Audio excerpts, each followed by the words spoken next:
Muscles अगर involve रहेगा तो इन्फ्लेमेटरी मायोपैथी हो सकता है। पेरिफेरल नर्व्स अगर इन्वॉल्व होंगे उसके तो जीबीएस, ट्रॉमेटिक न्यूराइटिस या डिप्थेरिया का पोस्ट डिप्थेरिया केसेस में भी हम लोग ये पाया जाता है। न्यूरोमस्कुलर जंक्शन पे अगर ये इन्वॉल्वमेंट होगा तो myasthenia gravis is a very common symptom.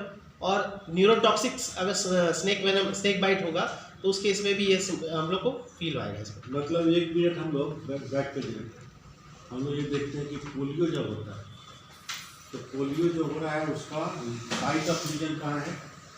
Spinal cord नहीं, एंटीरियर हॉर्न से।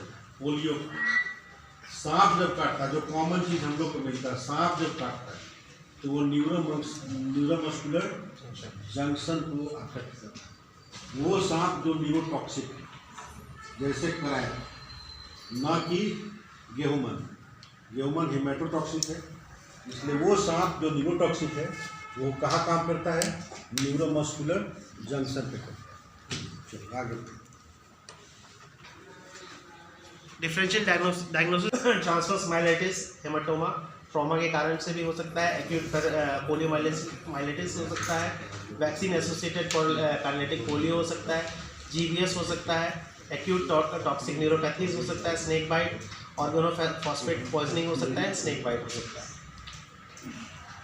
अब सर्विलेंस, इसमें सर्विलेंस सबसे इंपॉर्टेंट पार्ट है एएफपी के लिए हमारे लिए, क्योंकि सर्विलेंस एक बेसिकली एक कलेक्शन है, एक निगरानी रखना। एक आम भाषा में कहेंगे हम लोग एक निगरानी रखना किसी चीज़ पे। Surveillance is a collection, analysis and interpretation and dissemination of information about a selected event. Suppose आपका एक इवेंट आपके किसी भी फील्ड में आपने पाया कि आपके किसी भी गांव में आपने कोई भी एक इवेंट हुआ, चाहे डायरिया हो गया या उसको आपको जो नॉर्मल केस, जैसे आप मानते हैं कि मलेरिया आपके सीजनल ट्रेंड है कि एक सीजन में आपके पास एक मलेरिया आपके एरिया में सिर्फ 2 ही केस 4 केस मिलता है, अचानक से उस गांव में आपको 50 से 100 केस मिलना शुरू हो जाए, तो हम लोग उसको एक सिलेक्टेड इवेंट मानते हैं और उसको आउटब्रेक की तरह हम लोग फाइंड आउट करते हैं।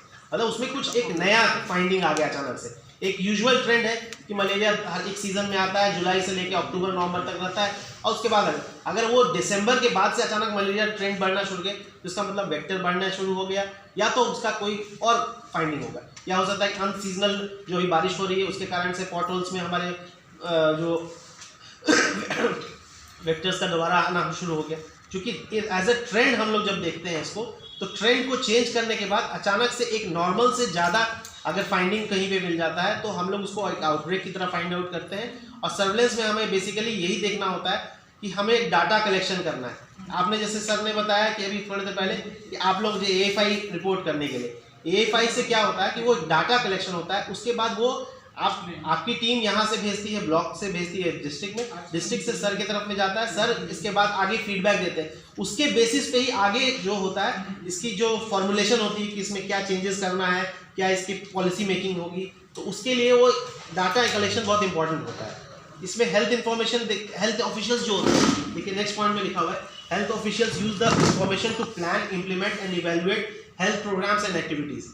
जैसे आप अगर डाटा जो भी कलेक्ट करके हमें देंगे उसके डाटा के अनुसार हम लोग प्लानिंग आगे कर सकते हैं। जैसे आपने इस साल अभी जैसे आप सब कुछ ऑनलाइन हो गया, आप लोग अभी पहले हम लोग जो कोविड में काम करते थे तो कोविन यूज ऐप यूज करते थे, अब उसको हम लोग कोविन को यूविन में अब चला गया। अब आपका जो यूनिवर्सल आप लोग जो वैक्सीनेशन सेशन प्लान करते हैं तो उससे क्या होता है, data collection is very important और वेरी इजी।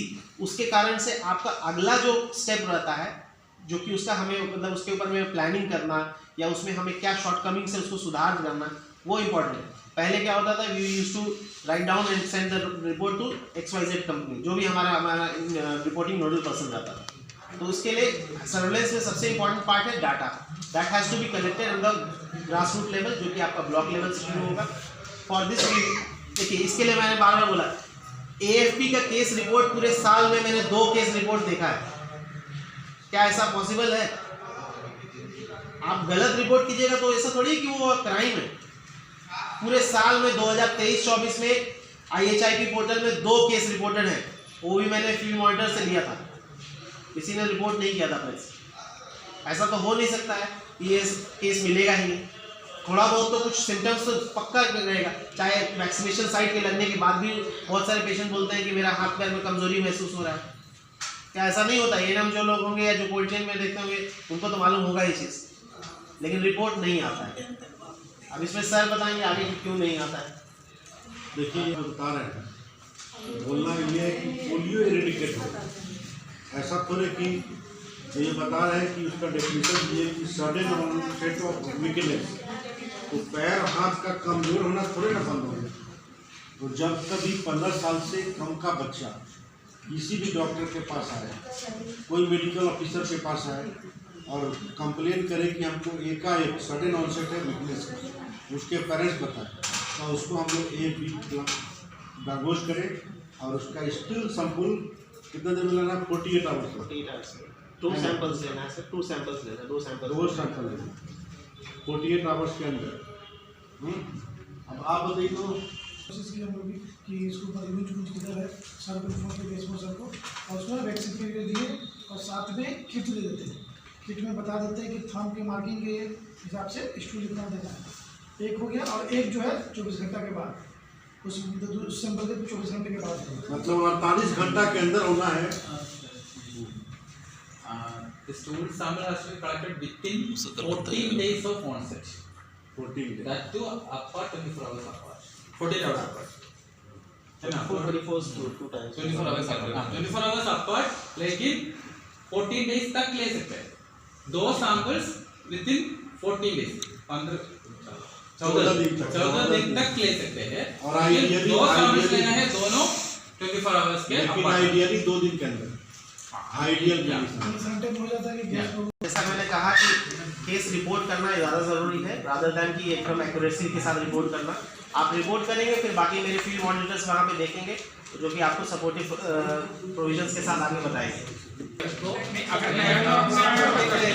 ये फाइल किस तरीके से रिपोर्टिंग होता है